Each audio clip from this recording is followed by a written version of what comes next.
Now to an Eyewitness News exclusive as my month-long investigation into human trafficking continues. I recently sat down with a Fresno woman who is working to end human trafficking. She is fueled by her own horrific story of being trafficked on the streets of Los Angeles. Now she is more motivated than ever after her daughter was lured into the same nightmare, a nightmare that ultimately cost her her life. In 1999, I was lured out by a gang member here in Fresno, California because of a drug debt that was owed by my mother and taken down to Los Angeles, where I was brutally trafficked for several months. Ultimately, I was able to find my way out because of a Fresno police officer. Many of you recognize Deborah Rush. She is the co-founder of Breaking the Chains, a well-known nonprofit in Fresno focused on providing healing and hope to human trafficking survivors. Very difficult work inspired by her own pain. I ended up turning to drugs and alcohol to cope with all the things that I was experiencing emotionally, and that led me back into a very dangerous lifestyle. In 2008, my life came crashing to a halt. I got into an altercation with a buyer, I stabbed him, and I was looking at a pretty lengthy prison sentence. Thankfully, there was an incredible judge who really looked deeper into the situation and was able to give me a second chance on life. Deborah turned to the faith community and says that is what turned her life around. A women's conference offered healing. It was there that she was inspired to start breaking the chains. Since 2014, Breaking the Chains has helped more than 3,200 people right here in the Central Valley. How does that feel?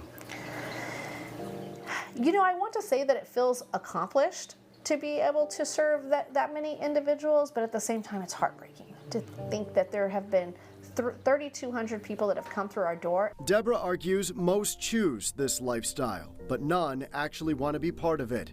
Pimps are searching for broken, vulnerable, and desperate young women, and in some cases, young men in search of stability. Many of those who end up on the streets and in the grip of human trafficking are runaways or foster children.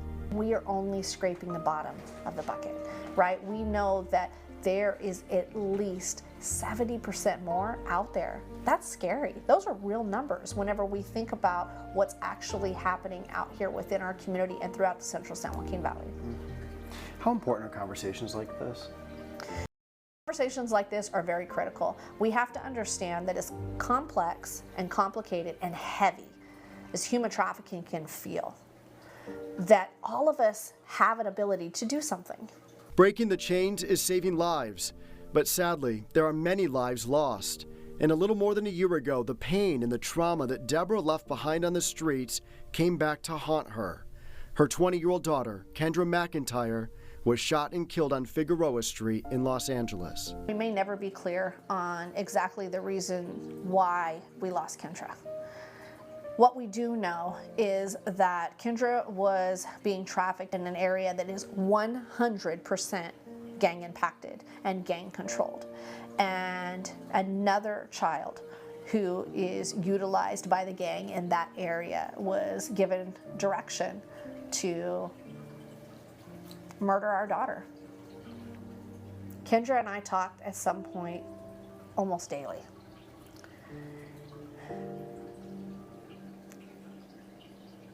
I'm sorry.